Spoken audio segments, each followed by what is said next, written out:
Il s'est levé du tombeau, lumière du monde. Voici, je fais des cieux nouveaux et une terre nouvelle. Et de vie que c'est là.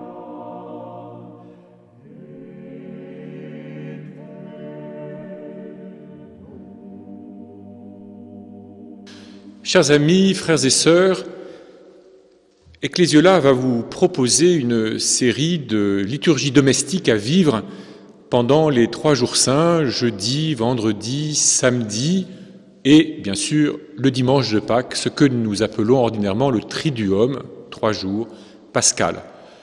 Je voudrais remercier vraiment Ecclésiola de faire cette proposition et vous encourager vivement à vivre le plus profondément possible ces liturgies qui vous sont proposées. Nous sommes dans une situation tout à fait spéciale, vivre la Semaine Sainte pendant un temps d'épidémie. Ça s'est sûrement produit dans l'histoire, mais à ma connaissance, qui est limitée, je dois le dire là-dessus, je ne crois pas qu'on ait jamais vécu, en tout cas on n'a pas de traces très précises de la manière dont les choses ont pu être vécues à d'autres époques pendant les temps d'épidémie. Une caractéristique de notre époque, c'est que nous savons comment fonctionne un virus et donc nous savons quelles sont les mesures de précaution que nous pouvons et que nous devons prendre, alors que pendant très longtemps on ne savait pas très bien. Et l'autre caractéristique, c'est que nous disposons de moyens de communication très variés, très développés, qui nous permettent d'imaginer une manière de vivre ensemble les jours saints tout en étant chacun confiné chez soi. Alors vous êtes peut-être confiné tout seul, vous êtes peut-être confiné avec plusieurs, mais tous nous pouvons vivre des liturgies domestiques qui nous aident à intérioriser et à vivre en vérité finalement les célébrations que nous pouvons aussi suivre grâce à différents moyens de retransmission lorsqu'elles sont célébrées dans les cathédrales ou dans les paroisses ou bien à Saint-Pierre de Rome. Mais il vaut la peine que nous profitions de ce temps, un peu d'épreuve quand même, et pour certains de grandes épreuves, parce qu'ils sont malades, ou parce que des proches sont atteints, ou parce qu'ils ont déjà perdu quelqu'un. Il vaut la peine que nous vivions ce temps d'épreuve en essayant d'entrer spirituellement le plus profondément possible dans le mystère de ces jours. Et les liturgies domestiques qui vous sont proposées ont pour but de vous aider à cela. C'est un grand thème de la vie chrétienne depuis toujours. Et étant archevêque de Reims, j'ai la chance d'habiter pas très loin, Reims n'est pas très loin du monastère de Saint-Thierry, qui est aujourd'hui un monastère de bénédictines, mais qui a été fondé au point de départ par des bénédictins et qui a été illustré par un certain Guillaume de Saint-Thierry, qui a été un ami de Saint Bernard, donc qui vivait au XIIe siècle. Et Guillaume de Saint-Thierry a beaucoup réfléchi sur la vie sacramentelle, mais sur la manière de vivre spirituellement ce que nous célébrions sacramentellement. Et je le dis d'autant plus qu'une des souffrances ou des épreuves de ce temps, c'est que vous, fidèles, vous ne pouvez pas participer aux célébrations liturgiques et par conséquent, vous ne pouvez pas communier. Et en particulier, vous ne pourrez pas communier le jeudi saint, au moment où nous fêtons l'institution de l'Eucharistie. Vous ne pourrez pas communier le vendredi saint au terme de l'office de la Passion, avec ce que l'on appelle la communion des présanctifiés, c'est-à-dire ce qui a été consacré la veille, et qui nous est distribué le soir du vendredi saint, comme pour nous fortifier, pour que nous tenions en quelque sorte toute la durée du samedi saint, le grand silence du samedi saint, la grande énigme, disons, du samedi saint. Que va-t-il se passer alors que le Christ est au tombeau? Et vous ne pourrez pas communier le jour de Pâques, qui est pourtant, la communion pascale est pourtant un élément important de notre vie sacramentelle, puisque c'est notre manière la plus forte de communier précisément au Christ ressuscité. Donc vous, fidèles, vous ne pouvez pas communier, nous, prêtres, évêques, qui célébrons évidemment, nous communions. Nous avons, je crois, et nous devons avoir cette année très profondément conscience que nous autres, en communiant sacramentellement, nous communions pour vous, non pas pour notre bénéfice, mais pour la totalité du peuple de Dieu, pour tout le corps du Christ, dont la communion sacramentelle a pour but, disons, de nous faire des membres toujours plus intégrés à ce corps, toujours davantage unis à la tête, toujours davantage porteurs de la charité de la tête.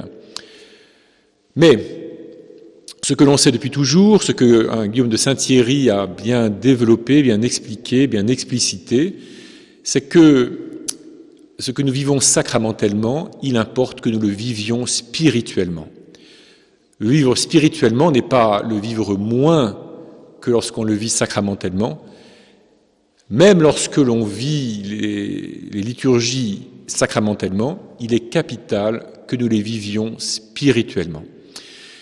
Et donc, il nous faut profiter tous de cette situation de confinement pour vivre le plus spirituellement possible ces 3 jours à travers les différentes célébrations qui vont les marquer. Vous suivrez donc ces célébrations, je suppose, grâce à la télévision ou à la radio, mais grâce à la proposition d'Ecclésiola, vous pourrez vous y préparer ou en déployer le fruit à travers des liturgies domestiques, de manière à ne pas rester seulement dans une participation un peu lointaine malgré tout et un peu passive, même si vous répondez, même si vous levez, même si vous mettez à genoux, mais de manière à entrer seul ou avec vos proches qui sont avec vous, entrer vraiment dans le mystère de ces jours. N'hésitez pas à aménager un peu votre maison de manière très simple. Le jeudi saint, installez les choses pour mettre en valeur dans un coin, sur un mur, sur un meuble, comme on le fait pour la crèche par exemple, ce qui peut nous rappeler l'institution de l'Eucharistie. Le vendredi saint, mettre en valeur un crucifix et peut-être aller l'embrasser de manière un petit peu marquée lorsque vous vous rassemblerez. Le samedi saint, évoquer le Christ au tombeau, peut-être à travers une image d'un tombeau tout simplement, avant de manifester la grande joie de Pâques en laissant retentir des Alléluia dans votre maison et en accrochant des Alléluia découpés peut-être un peu partout. À travers les liturgies qui vous sont proposées, liturgies domestiques qui vous sont proposées, un grand usage des psaumes est fait. Les psaumes, c'était la prière du peuple d'Israël, c'est toujours la prière du peuple d'Israël, c'est aujourd'hui la base de ce que nous appelons la liturgie des heures, la prière que les moines, les moniales, les religieux, les religieuses, les prêtres, les évêques, les diacres doivent dire chaque jour, les laudes, les vêpres en particulier, et l'office de complis, l'office des lectures, l'office du milieu du jour. Tout ceci permet de rythmer la journée, mais ce qui doit nous retenir en ces jours, c'est que les psaumes ont été la prière même de Jésus. Et nous l'entendons, nous le savons bien, lorsqu'il est sur la croix et qu'il crie « Élie, Élie, lama sabachthani ». Il y a longtemps qu'on y a reconnu le début du psaume 22 et compris que cela veut dire que Jésus adhère à tout le mouvement que décrit le psaume, la déréliction qu'il décrit, mais aussi la foi en Dieu, la foi dans le Père, la confiance dans le Père et l'espérance donc qui est exprimée finalement dans ce psaume. L'ensemble des psaumes nous aide à entrer dans les sentiments intérieurs de Jésus. Le dimanche des Rameaux, nous avons entendu en deuxième lecture ce que nous appelons l'hymne aux Philippiens. Le Christ Jésus, de condition divine, ne retint pas jalousement le rang qu'il égalait à Dieu, mais il s'est anéanti lui-même, prenant la condition d'esclave et devenant semblable aux hommes, reconnu semblable aux hommes, il s'humilia plus encore, obéissant jusqu'à la mort et la mort de la croix. C'est pourquoi Dieu l'a exalté et lui a donné le nom qui est au-dessus de tout nom.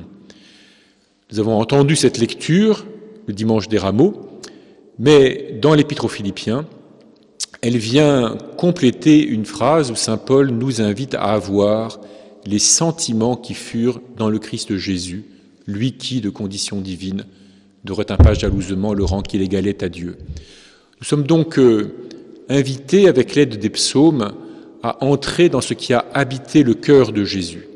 Car c'est cela l'essentiel de la Semaine Sainte, Il y a bien sûr tous les événements, tous les incidents, tout ce qui construit la passion. On peut le mimer, on peut le représenter sur une scène de théâtre, mais en réalité, ce qui compte, c'est ce qui se passe dans le cœur de Jésus, même lorsqu'il est ligoté, même lorsqu'il est cloué sur la croix.